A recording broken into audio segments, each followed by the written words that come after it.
You know exactly how to leave a room without anyone noticing. It is a special skill, almost like a magic trick. One moment you are there, nodding your head, pretending to listen to a conversation that does not interest you, and the next moment, you are gone. You have slipped out the back door or moved quietly into the hallway, and finally you are in your car or your room. And the first thing you feel is not guilt, it is not sadness, it is a rush of pure cold air filling your lungs. It is a relief. You are someone who has mastered the art of disappearing. To the outside world, you might seem normal. You might even be charming. You know how to smile when someone tells a joke. You know the right questions to ask to make people feel interesting. You go to work or school. You buy groceries. You pay your bills. But underneath that surface, there is a secret mission running through your mind every single day. The mission is simple. Get back to safety. Get back to the quiet. Get back to the place where nobody is looking at you, nobody is asking you for anything, and nobody can judge you. You probably have a phone full of text messages that you have not opened. You see the notifications pop up on your screen. You see the names of friends, family, or coworkers. And instead of feeling happy that people want to talk to you, you feel a tight knot in your stomach. You feel a heavy weight pressed down on your chest. It isn't that you hate these people. In fact, you might love them very much.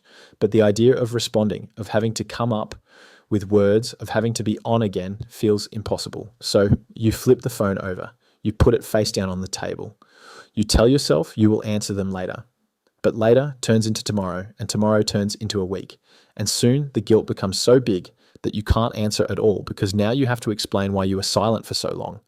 So you just disappear. You let the connection fade. It is easier to be a ghost than to be a bad friend, or so you tell yourself. This desire to vanish isn't just about being shy. It isn't just about being an introvert who needs to recharge their social battery, though that is part of it. This is something deeper. This is a survival instinct. Somewhere along the way, you learned that being seen is dangerous. You learned that being visible means being vulnerable. And you decided, perhaps without even knowing it, that the safest place to be is hidden. Let's look at your life closely. Let's look at the way you move through the world. You probably hate being the center of attention. If you are in a meeting or a classroom and the teacher or boss calls your name, your heart starts to hammer against your ribs. Your throat goes dry. You don't want the spotlight. You want to blend into the wall. You wear clothes that are comfortable and simple because you don't want people staring at your outfit. When you walk down the street, you might wear headphones, not just two. Listen to music, but to create a shield between you and the world. The headphones say, please do not talk to me. I am in my own bubble. You treasure the moments when plans get cancelled. There is a specific kind of joy you feel when a friend texts you to say, hey, I'm not feeling well. Can we reschedule? You reply, oh no, I hope you feel better. But inside, you are celebrating. You just bought yourself a free evening. You just bought yourself a few more hours of silence. You can go home, put on your comfortable clothes, and just exist without having to perform for anyone. That is the key word. Perform. For you, being around other people feels like a performance. It feels like acting. You have to arrange your face in a certain way to look interested. You have to monitor your tone of voice. You have to make sure you aren't being too weird or too quiet or too loud. You are constantly watching yourself from the outside, checking to make sure you are passing as a normal human being. It is exhausting. It drains your energy faster than physical labor. An hour of socializing leaves you more tired than a day of hiking. Because you are always acting, you never feel truly known. People might think they know you. They might say, you're such a good listener, or you're so chill and easygoing. But they don't know the storm inside your head. They don't know that your chill vibe is actually a freeze response. They don't know that you listen because you are afraid to speak.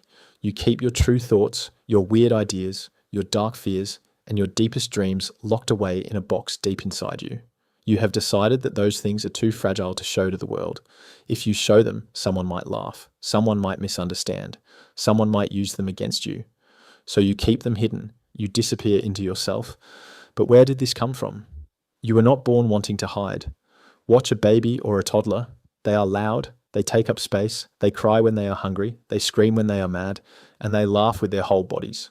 They do not care who is watching. They demand to be seen. They demand to be held. So if you started like that, what happened?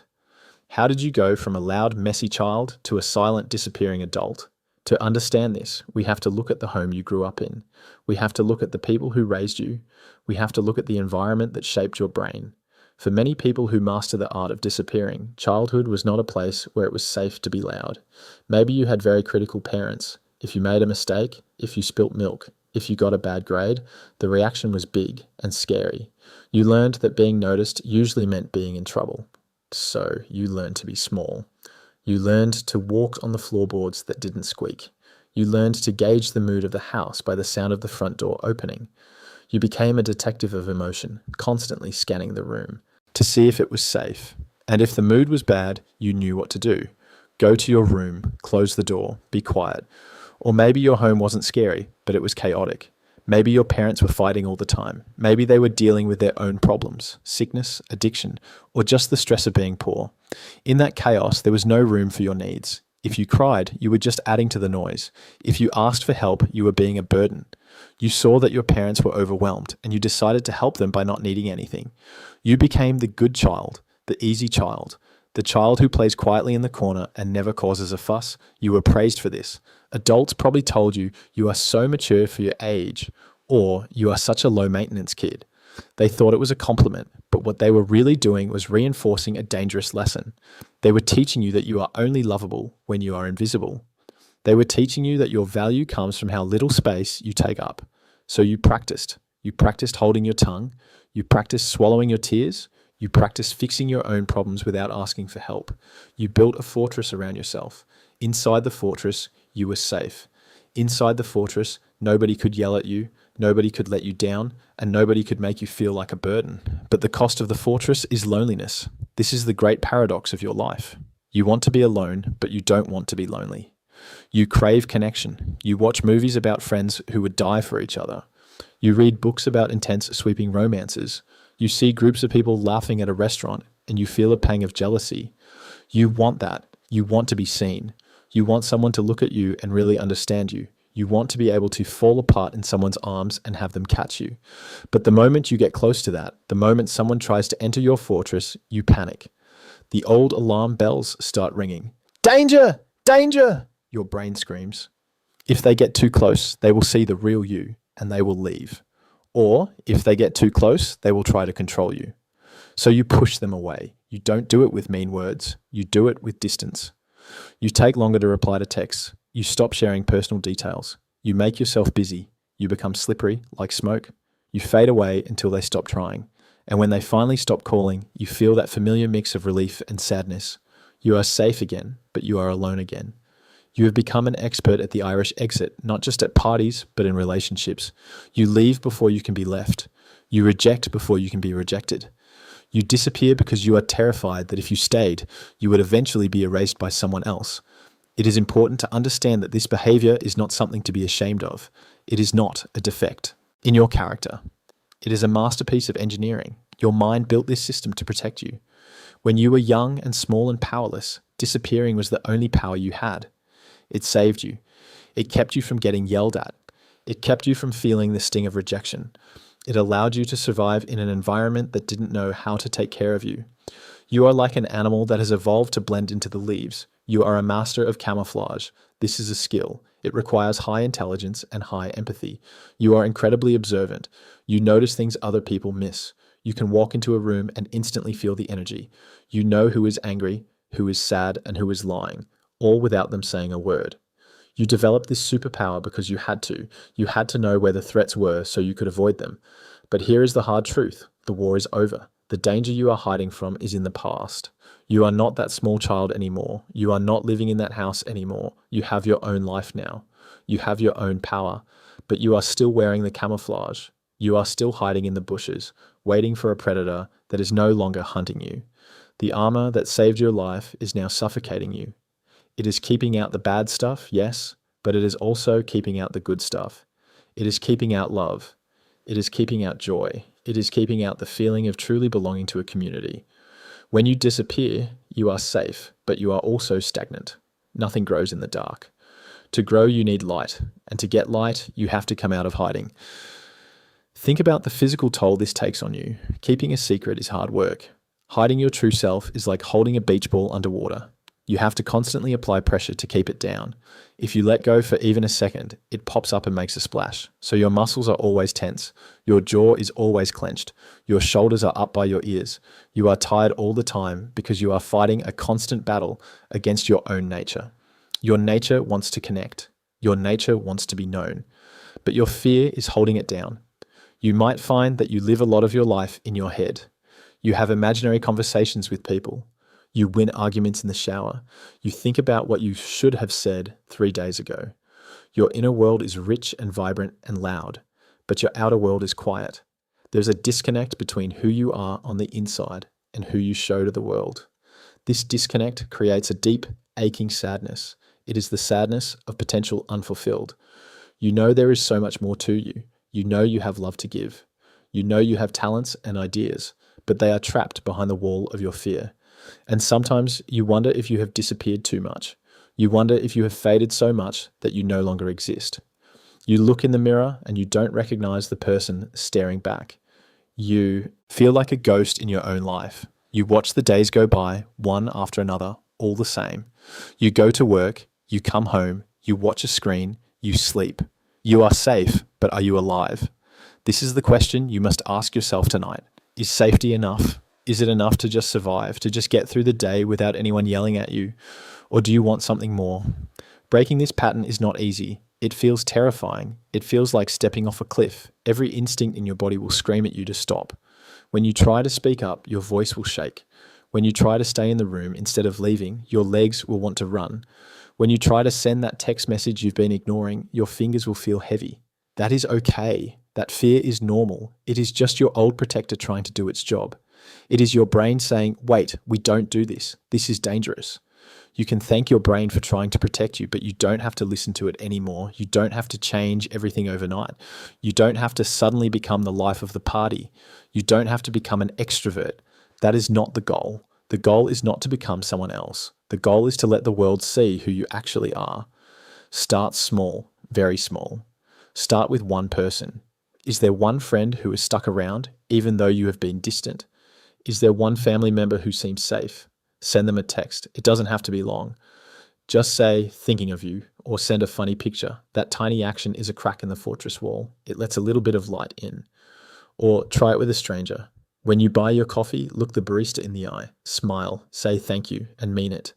For a split second, let yourself be seen. Feel the discomfort of that connection, and then notice that you survived. The world didn't end. No one laughed at you. You are still okay. When you are in a group and you have a thought, say it. Don't filter it. Don't edit it in your head 10 times until it sounds perfect. Just speak. It might come out awkwardly. You might stumble over your words. That is fine. Awkwardness is human. People actually like awkwardness. It makes you real. It makes you relatable. Perfection is intimidating. Clumsiness is endearing. If you feel the urge to leave a social situation, challenge yourself to stay for 5 more minutes. Just 5 minutes. Sit with the discomfort. Observe it. Ask yourself, what am I afraid of right now? Usually the fear is vague. It is a shadowy monster. When you look directly at it, when you name it, it shrinks. You realize you are afraid of judgment, but look around. Everyone else is too busy worrying about themselves to judge you. They are all fighting their own battles. They are all trying to hide their own flaws. They are not studying you with a magnifying glass. Another powerful step is to be honest about your tendency to disappear. You can actually tell people. You can say to a friend, hey, sometimes I get overwhelmed and I go silent for a while. It's not because I don't like you. It's just how I cope. This is a revolutionary act. By saying this, you are doing 2 things. First, you are taking the shame out of it. You are owning your behavior instead of hiding it. Second, you are giving the other person a map to understand you. You are telling them not to take it personally. You will be amazed at how understanding people can be. They might say, me too, or thanks for telling me, I was worried I did something wrong. Suddenly the wall between you gets a little lower. You have to learn to tolerate the messiness of being human. Relationships are messy. People say the wrong things. Plans change. Feelings get hurt. This is all part of the deal. You cannot have the connection without the risk. You cannot have love without the potential for pain. By trying to avoid all pain, you have also avoided all joy. You have numbed yourself to life. It is time to wake up. It is time to feel again. Even the bad feelings, sadness, anger, frustration, are better than the numbness. They are signs of life. They are signs that you are engaging with the world. Think of your social battery differently. Yes, you need alone time to recharge. That is valid. But isolation drains a different kind of battery. Your spirit battery. Your soul battery. We are social creatures. We are built for tribes. When we are alone for too long, our brains start to play tricks on us. We lose perspective. We start to think our problems are unique and unsolvable. When we share our burdens with others, they become lighter. You have spent years mastering the art of disappearing. You are a virtuoso of invisibility. You have earned your doctorate in hiding. Now, it is time to study a new art, the art of arriving, the art of staying, the art of being seen. It will be clumsy at first. You will feel like a baby learning to walk. You will fall. You will want to crawl back into your hole. But keep standing up, keep showing up, because the world is missing out on you. This is not flattery. This is a fact. You have a unique perspective. You have a specific history, a specific sense of humor, a specific way of seeing things that no one else has. When you hide that, you are robbing the world of your contribution. You are holding back a piece of the puzzle. The picture is incomplete without you. Your sensitivity, the very thing that makes you want to hide, is also your greatest gift. Because you feel things deeply, you can understand others deeply. Because you are observant, you can see beauty where others see nothing. Because you know pain, you can offer comfort. The world doesn't need more loud, thick-skinned people who don't care. The world is desperate for people like you, people who listen, people who feel, people who think. But we can't find you if you are invisible. Imagine a future where you don't have to hide. Imagine walking into a room and just being. No performance, no mask, no scanning for exits. Imagine sitting with a friend and saying, "I'm having a hard time today," and having them look at you with love instead of judgment. Imagine answering the phone without fear. This future is possible. It is waiting for you, but you have to walk toward it. You have to step out of the shadows. You don't have to burn down your fortress. You can keep it. It's nice to have a safe place to retreat to when the world gets too loud, but install a door and leave it unlocked. Let people visit, and every once in a while, step outside and sit on the porch. Watch the sunset, feel the wind on your face, let the neighbors see you. You are not a ghost. You are flesh and bone and blood and beat. You are here. You take up space, and that is exactly what you are supposed to do. You have mastered the art of disappearing. Now master the art of being found. And if this video found you tonight, if it made you feel seen in a way you're not used to feeling, then I want to ask you for something small. Leave a comment. Tell me which part spoke to you, or simply say, "I'm here." It helps more than you think. And if you want more videos that understand the quieter corners of your mind, consider liking this video and subscribing to the channel. It's one of the simplest ways to stay connected, to remind yourself that even if you disappear sometimes, you're still part of something.